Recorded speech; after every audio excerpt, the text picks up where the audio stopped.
Assalomu alaykum hurmatli televizor ko'ruvchilar. Dunyo Uyg'ur qurultiyi to'g'ri televiziyasi kundalik xabarlar programmasiga xush keldinglar. Men Hidoyat Musajon.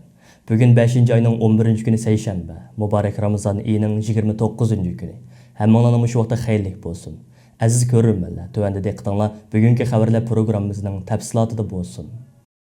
Xitoy hukumatining Germaniya, Amerika, Angliya qatorliq davlatlarning sohibxonligida 12-may kuni Birlashgan Davlatlar Tashkilotida o'tkaziladigan Sharq Turkistonning kishilik huquq vaziyati haqidagi muhokama yig'inini to'sish uchun ilib berayotgan diplomatik harakatlari jiddiy davom qilmoqda. Xitoyning Sharq Turkistonda Uyg'urlarni asos qilgan yerli xalqlarga yurgizayotgan bostirish siyosatlari mazmun qilingan va tor orqali ilib beriladigan bu qitimqi yig'inga har qaysi davlatlarning Birlashgan Davlatlarda turishliq elchilaridan boshqa yana Dunyo Uyg'ur qurultiyining raisi To'lqin Aysa, kishilik huquqni kuzatish tashkilotining ijroiya raisi Kenni Churut, Xalqaro kechirim tashkilotining bosh kotibi Aynis Kallamart qatorliqlarni maxsus so'z qilishga taklif qilingan bo'libmi To'lqin Aysa apandimning bu qitimqi yig'inda yepilish nutqi so'zlashga o'rinlashtirilishi Xitoy tarafining qattiq saproyini o'rlatgan nuqtalarning biridan iborat. Xitoy hokimiyati mazkur yig'inni to'sib qilish uchun jiddiy harakatga o'tgan bo'lib, Xitoyning Birlashgan Davlatlar Tashkilotida turishliq bosh elchisi yaqinqi kunlardan buyon ko'plagan davlatlarning Birlashgan Davlatlar Tashkilotidagi elchilariga murojaatnoma yo'llab, ularni bu yig'inga qatnashmaslik haqida ogohlantirish bilan birga Birlashgan Davlatlar Tashkilotini mazkur yig'inni cheklashga chaqirgan. Xitoy Tashqi ishlar ministrligining bayonotchisi Xo Chuning bu munosabat bilan 10-may kuni o'tkazilgan axborot e'lon qilish yig'inida qilgan so'zida, Amerika bir qancha davlat bilan birlashib, Birlashgan Davlatlar Tashkilotining boyligi va sahnasini suiiste'mol qilmoqda, ham o'z manfaati uchun Jongoga tuhmat va hujum qilmoqda. Bu faoliyat Birlashgan Davlatlar Tashkilotiga qilingan haqorat bo'lib, 12-may kuni o'tkaziladigan bu faoliyatni uyushtiruvchilar kishilik huquqni siyosiy qurol qilib, Jongoning ichki ishlariga aralashmoqda deb bildirdi. Xitoy tarafining bu vaqtda boshqa davlatlarning Birlashgan Davlatlar Tashkilotidagi elchilariga yo'llagan maktubida mazkur yig'inni uyushtirgan davlatlarning tub maqsadi bo'lsa Xinjiangning kishilik huquq masalasini bahona qilib, Jongoning ichki ishlariga aralashish, Jongoni bo'lish va Jongoning taraqqiyotiga buzg'unchilik qilishdan iborat bo'lib, butunlay siyosiy orqa ko'rinishga ega deb ko'rsatilgan edi. Amerika tashqi ishlar ministri Antony Blinken 7-may kuni Birlashgan Davlatlar Tashkiloti xavfsizlik kengashi yig'inida qilgan so'zida, hozirgacha Sharq Turkiston masalasining Xitoyning ichki ishi ekanligini va Uyg'urlar masalasiga ko'ngil bo'layotgan davlatlarni Xitoyning ichki ishlariga qo'pollik bilan aralashganligini ta'kidlab kelgan Xitoy hokimiyatining bu xil sapsatlarga qattiq raddiya qaytarib, davlatning egilik huquqi har qanday bir davlatga insonlarni qul qilish, qiynash, g'oyib qilib etish, o'z xalqi ustidan etnik tozalash elib berish yoki har qanday boshqa usullar bilan ularning kishilik huquqiga daxli taruz qilish huquqi bermaydi deb ko'rsatgan va Sharq Turkiston masalasining Xitoyning ichki ishi emasligini. Chunki Xitoyning Birlashgan Davlatlar Tashkiloti universal kishilik huquq ahdnomasiga imzo qo'yganligini bildirgan edi. Bundan ilgari Birlashgan Davlatlar Tashkilotining yig'inlarida Xitoyning Sharq Turkiston siyosatini qo'llaydigan g'ayri-demokratik davlatlar bilan uningga qarshi turadigan g'arb demokratik ellari o'rtasida ko'p qitim jiddiy to'qinish va kaskin diplomatik kurashlar jarayon qilgan edi. Germaniya parlamentida Uyg'ur irqiy qirg'inchiligi haqida guvohlik berish yig'ini chaqirilish oldida turayotgan bir paytda Germaniyadagi nopuzliq ommaviy tashkilotlardan Friedrich Naumann erkinlik fondi 10-may kuni Uyg'urlarning kishilik huquq vaziyati haqida maxsus muhokama yig'ini uyushtirdi. Tor orqali o'tkazilgan va Germaniyadagi har sohaga mansub bir qancha 100 kishi qatnashgan bu qitimqi muhokama yig'iniga Dunyo Uyg'ur qurultiyining raisi To'lqin Aysa, Germaniya Federal parlamenti tashqi ishlar komitetining a'zosi Frank Muller, kishilik huquqni kuzatish tashkiloti Germaniya direktori Vanzil Michaliski qatorliqlar so'z qilishga taklif qilindi. Yig'inga Germaniyada tiraji eng ko'p bo'lgan Bild gazetining tashqi ishlar va bexatarlik sohasidagi xizmatlarga mas'ul bosh muxbiri Bjorn Sitriz apandi riyosatchilik qildi. To'lqin Aysa apandi yig'inda qilgan so'zida mustabid Xitoy hokimiyatining Sharq Turkistonda Uyg'urlarni asos qilgan yerli xalqlarga qarata rahimsizlarcha ilib berayotgan irqiy qirg'inchiligi, jazo lagerlari va majburiy emgak to'simi, Xitoyning Uyg'urlarga qaratgan dinsizlashtirish va naslini quritish, madaniy meroslarini yo'q qilish siyosati, Uyg'ur sarxillarining ziyonkashlikka uchrash ahvoli, Uyg'urlarga qaratilgan yuqori besimliq nazorat va ta'qib sistemasi, Xitoy hokimiyatining chet ellarda yashayotgan Uyg'urlarga qaratib kelgan tahdid, besim va ziyonkashliklari, Xitoyning o'zining Uyg'urlar ustidan yurgizayotgan jinoiy qilmishlarini oqlash maqsadida ishki tashqi jihatda ilib berayotgan saxta tashviqotlari, Uyg'urlar masalasini qo'llab kelgan chet ellik siyosatchi, tadqiqotchi va jurnalistlarga qaratgan tahdid va jazolar qatorliq nihoyatda keng mazmunlarda tafsiliy ma'lumot berish bilan birga Xitoyning Sharq Turkistonda Uyg'urlarni asos qilgan yerli xalqlarga qaratib kelgan jinoiy qilmishlarining munozir talab qilmaydigan tipik bir irqiy qirg'inchilik ekanligini, Şoňa Germaniya parlamentinin Kanada, Gollandiya ve Angliya parlamentlerinden ulgi ilip, Xitayning bu xil qilmishlarini rasmiy yo'sinda irqiy qirg'inchilik deb qabul qilishini va Germaniya hukumatining bu jihatda Xitoyga qarshi jazo va embargo tadbirlarini yo'lga qo'yishini umid qiladiganligini ifoda qildi.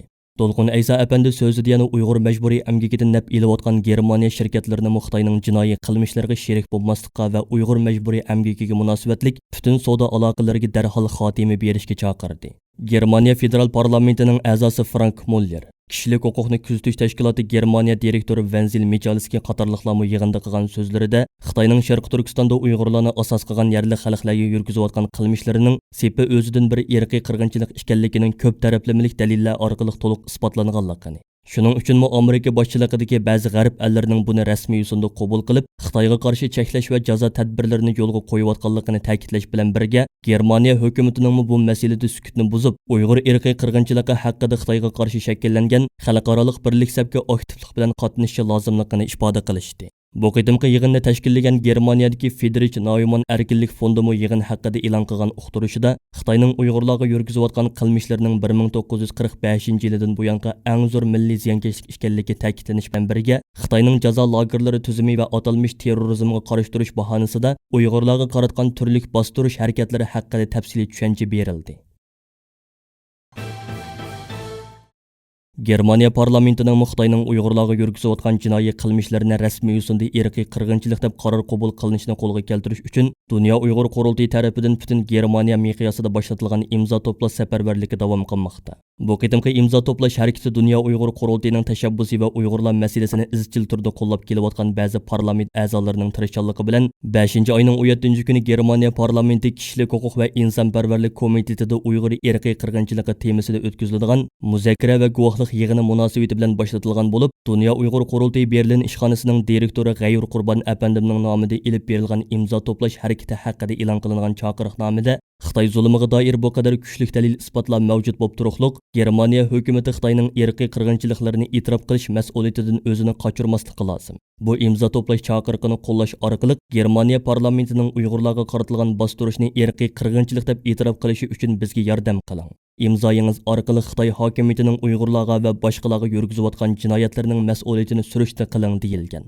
Germaniya parlamentida Uyg'ur irqiy qirg'inchiligi haqida guvohlik yig'ini chaqiriladigan 17-may kuni Dunyo Uyg'ur qurultiyining uyushtirishi bilan Berlindagi federal parlament binosi oldida birlashma namoyish o'tkazildi.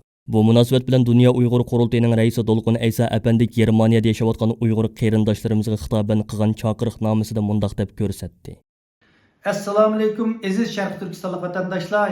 Kivatqan mübarek roza heyetimizni qizg'in tabriklayman. Allah 30 kun tutgan rozimizni ve bu mübarek ayda qilgan ibadetlerimizni qabul qilgay. Men bugun bu yerga chiqib so'zlashimki maqsad Germaniyadagi vatandaşlarga bir muhim masala to'g'riliq xitob qilmoqchi. Xabaringlarda bo'lgandagidek 5-oyning 17-kunisi Germaniya parlamentisida Xitoyning Sharqiy Turkistonda epirayotgan irqiy qirg'inchilik masalasi haqida bir guvohlik yig'ini bo'ldi. Hozirgacha Amerika hukumati, Kanada, Angliya, Gollandiya parlamentlarida Uyg'ur irqiy qirg'inchilikni rasmiy to'nigandan keyin dunyoning xalq ko'p parlamentlarida bu vaqtda muzokaralar bo'layotdi. Bizmi Dunyo qurultiyi Berlin ishxonasi o'tgan oylardan buyon Germaniya parlamentining o'xshash bir qaror elish uchun her qaysi siyosiy partiyalar bilan, parlament a'zolari bilan ko'p uchrashishlarni, suhbatlarni elib bordik. Neticede 5-oyning 17-kunisi bir yig'in bo'lmoqchi. Demak, bu yig'inda chiqadigan qaror bütün Germaniya parlamentisining kelajakda Uyg'ur irqiy qirg'inchilikni qabul qilishiga ta'sir ko'rsatadigan bir yig'in. Bu munosabat bilan mushu muzokara bo'layotgan vaqtda Germaniya parlamentisining oldida bir zo'r ko'lamlik norozilik namoyishini o'tkazish orqali Xitoy hukumatiga bo'lgan noroziligimizni bildirish ve shundaqla Germaniya parlament a'zolariga xitob qilib, bugungi kunda Xitoy hukumatining Uyg'urlarga epirayotgan bu irqiy qirg'inchilikni tonishning zurriyati haqida o'zimizning istaklarini bildirish maqsadida bu yerda bir namoyish o'rinlashtirdik. Shuningga Germaniyadagi aziz vatandoshlar, bir kunlik vaqtimizni sarf qilib Berlinga yetib kelaylik. 8-may kuni boshlangan ve 2 kun davom qilgan Uyg'ur yoshlarini milliy mafkura va milliy kurash yo'llari bo'yicha tarbiyalash kursi 9-may kuni g'albilik oxirlashdi. Milliy da'vo sepimizdagi yoshlarni siyosiy jihatdan tarbiyalash va yetishtirishni maqsad qilgan holda Uyg'ur akademiyasi tarafidan to'r orqali uyushtirilgan bu qitimqi kurs jarayonida Dunyo Uyg'ur qurultiyining raisi Dolqun Aysa, Uyg'ur akademiyasining raisi doktor Olimjon Inoyat, Uyg'ur Akademiyasi Xitoy tadqiqoti institutining mudiri doktor Farhod Qurbon Tangirtog'li va Uyg'ur Akademiyasining ijroiya raisi Abdulhamid Qaraxon qatorliqlar yosh kursantlarga Uyg'urlarning navbatdagi siyosiy vaziyati, tashkilotlarning roli, tashkillash va boshqarish usullari, har xil siyosiy va tarixiy masalalar, shundaqla Dunyo Uyg'ur qurultiyining xalqaro siyosiy sahnalarda ilib berayotgan faoliyatlari qatorliq har xil mazmunlarda tafsiliy leksiya berdi. Uyg'ur Akademiyasining raisi Olimjon Inoyat apandi bu vaqtda qilgan so'zida Uyg'ur yoshlarini har taraflama tarbiyalash va yetishtirishning Uyg'ur tashkilotlarining muhim vazifasi ekanligini, milliy mavjudligimizni saqlashda bu xil kurslarning ahamiyatining zo'r ekanligini ta'kidladi. Uyg'ur Akademiyasi o'tgan 2 yilda 8 qitim o'xshamagan sohalardagi Uyg'ur tadqiqotchi va mutaxassislarni taklif qilib, 97 nafar Uyg'ur yosh va oliy maktab o'quvchilariga milliy mafkura va tashkilotchilik, taratquv va tashviqot, xalqaro vaziyat va milliy kurash yo'llari qatorliq mazmunlarda tarbiyalash kursi o'rinlashtirgan bo'lib, kuzatuvchilar Uyg'ur vaziyati kundan kunga jiddiylashayotgan bugungidek kunda Uyg'ur yoshlaridan siyosiy rahbar va faoliyatchilarni yetishtirishning muhimligini ta'kidlamoqda. Nyu-York vaqti gazetining 10 maydagi xabarda hozir Xitoyning boshqa joylarida ayollar texmi ko'p tug'ishga rag'batlantirilayotgan bo'lsa-mu, biroq Sharq Turkistondagi Uyg'ur ayollarining tug'maslikka majburlanayotganligi bildirildi. Xabarda doiralarning butun Xitoyda tug'ilish nisbatining tuvallab ketishi tufayli nopus krizisi kelib chiqishining oldini olish uchun ayollarni texmi ko'p tug'ishga rag'batlantiradiganligini, biroq Sharq Turkistondagi musulmon ayollarining buningdan mustasno ekanligi ta'kidlangan. Xabarda Qalbi Nur Sidiqqa o'xshash ayol lager shoirlarining beshiga kelgan kulbatlar misol keltirilib, doiralar musulmon ayollarini nishonga ilishga texmi ilgirlab nopusga avlod ta'sir qiladigan nopus o'zgarishini planlashga o'rindi deyilgan. Xabarda yana Xitoy hukumatining musulmon ayollarining o'z ixtiyorligi bilan tug'mayotganligini ilgari surib kelganligi, biroq har xil dalillar Xitoy Kompartiyasining ularni tug'maslikka zo'rlaganligini ko'rsatayotganligi ta'kidlangan. Xitoyning Xinjiangdagi tug'ut cheklamasi musulmon ayollarni nishon qilgan mavzuliq mazkur xabarda aytilishicha, Xitoy hukumati bu jihatdagi tanqidlarni rad qilgan bo'lsa-mu, ammo Sharq Turkistonning har qaysi nahiyalarining 2019-yildan buyangi tug'ish nisbati va tug'ut kontrolligini o'z ichiga olgan halqiliq sonliq ma'lumotlarni e'lon qilishni to'xtatgan. Dunyo Uyg'ur qurultiyi ayollar komiteti yaqinda videoliq murojaatnoma e'lon qilib, dunyoning har qaysi ellarda yashayotgan Uyg'ur xonim-qizlarimizni 2022-yillik Beijing qishliq olimpik yig'inini boyqut qilish harakatiga aktivlik bilan ovoz qo'shishga chaqirgan edi. Bu munosabat bilan bugun Dunyo Uyg'ur qurultiyi ayollar komitetining hay'at a'zosi, Kanadadagi pidakor Uyg'ur ziyolilaridan Mukarram Qurbon xonim istansiyamiz orqali yuqorqi chaqiriqni qayta takrorlab mundaq dedi. Assalomu alaykum, dunyoning har qaysi joyida yashayotgan aziz vatandoshlar, hammalarning ro'z Ramazoni muborak bo'lsin. Biz Dunyo Uyg'ur qurultiyi ayollar komitetining hay'at a'zolari maslahatlashib, Dunyo Uyg'ur qurultiyi ayollar komiteti nomidan tuvandagi faoliyatlarni elib berish haqida qaror oldik. Buni sizlarga o'rtoqlashmoqchi. Birinchi, o'zimiz turayotgan davlatlardagi yerlik olimpik komitetlari hamda o'zimiz turayotgan shu davlatlardagi Beijing olimpika qatnashadigan shaxsiy tanharakatlarni tepib, ularga Xitoy hukumatining Uyg'urlarga yurgizayotgan irqiy qirg'inchilikni anglatib, ularning bu qitimqi olimpik qatnashmaslik, bu qitim Beijing olimpikini boyqut qilishni iltimos qilib xat yozish. Bu xatlar albatta o'zimiz nomidan, tashkilotlar nomidan bo'libmi, yerlik shu xalqlarning nomidan va ularning tashkilotlar nomidan ivatilsa, buning unumi texmi yaxshi bo'ladi, texmi zo'r bo'ladi deb o'ylaymiz. Hamda bu xat haftada oz degan 10 dan 15 parchaga cho'qim ular ivatilishi kerak. Buni biz o'zimiz kepillik qilishimiz, o'zimiz zerikmay, terikmay buni orqa kirib ivatib, haydakchilik qilishimiz kerak. Mushlar qilgan chog'da biz shu tanharakatchilarning ham olimpik komitetlarining diqqatini bunga oranda tortamiz. Ikkinchisi, oldimizdagi 6-oyning 23-kuni xalqaro bo'yicha bir tutash elib berilgan Beijing olimpikni boyqut qilish namoyishiga hozirdan boshlab tayyorlik qilish, unga aktiv ovoz qo'shish. Buni Tibet tashkiloti va boshqa tashkilotlar o'rinlashtirgan. Uchinchisi, o'zimiz turayotgan shu davlatlarning har qaysi shaharlarda to'liq o'rta maktablarining sotsial darsi, ya'ni tarixni so'zlaydigan, tarix anlatilgan darslik bor. Shu darslikda Uyg'ur qirg'inchiligini so'zlashni qo'lga keltirish.